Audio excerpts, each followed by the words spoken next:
Jadi bus pertama kali ada di Indonesia itu pada abad 19 ya. Pada saat itu Indonesia masih dijajah oleh Belanda pada abad 19. Dulu di Indonesia pernah didirikan di bawah naungan kolonial Belanda, yaitu pengangkutan jawatan otomobil. Jadi PDA pada tahun 1912. Itu Indonesia masih dalam keadaan dijajah oleh Belanda.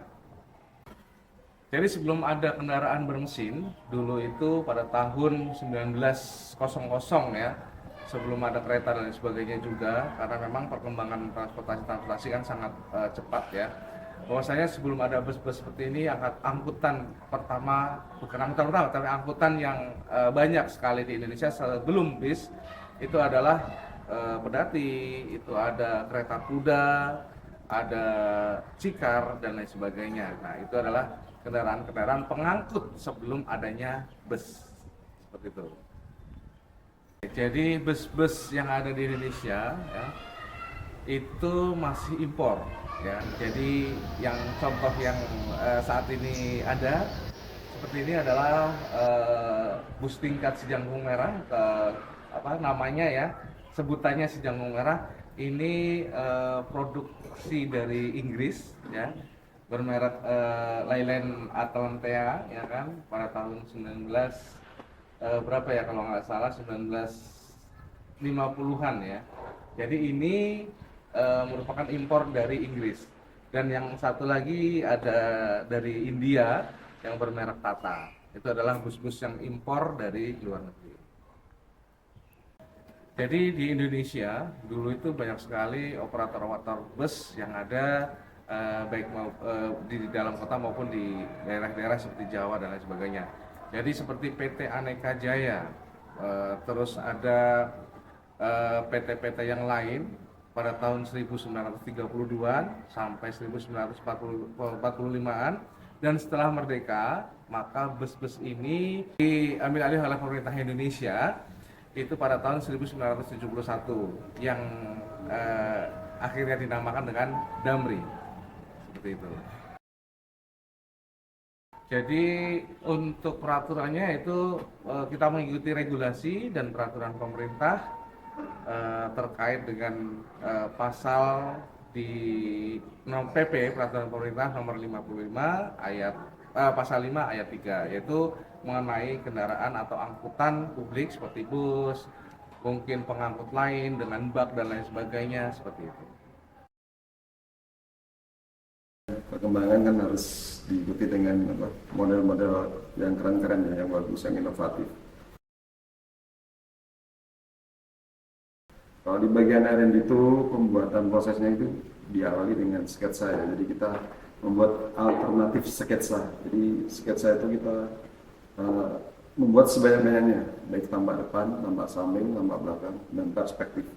Jadi biasanya sketsa itu dibikin bisa jadi antara 1 sampai 15 model bisa jadi.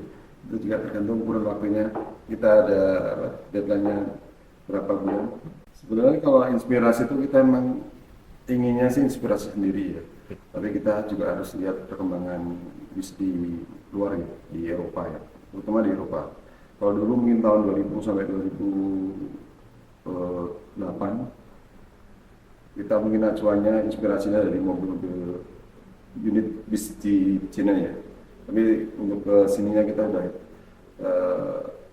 ikut tren daripada bis Eropa. Kalau dari tahun 2000 ya, kita ngomong tahun 2000, itu sampai saat ini lompatannya udah sangat jauh.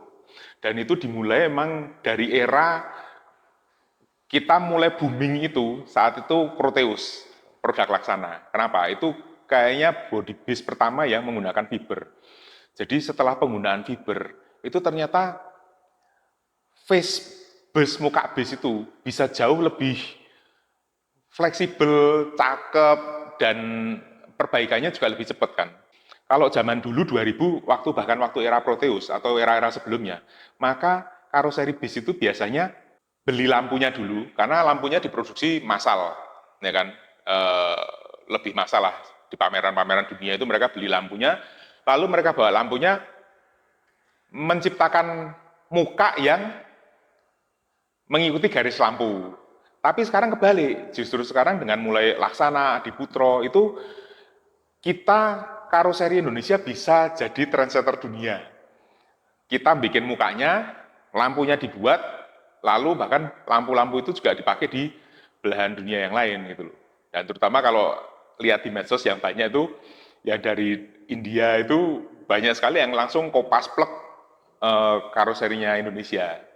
Itu, kalau dari 2000 sampai sekarang perubahannya seperti itu canggihnya. Kalau kita ngomong modanya sebenarnya saat ini sudah cukup advance ya. Karena kita ngelihat di pameran luar negeri atau bahkan bis-bis yang luar negeri pun ya bis ya seperti itu.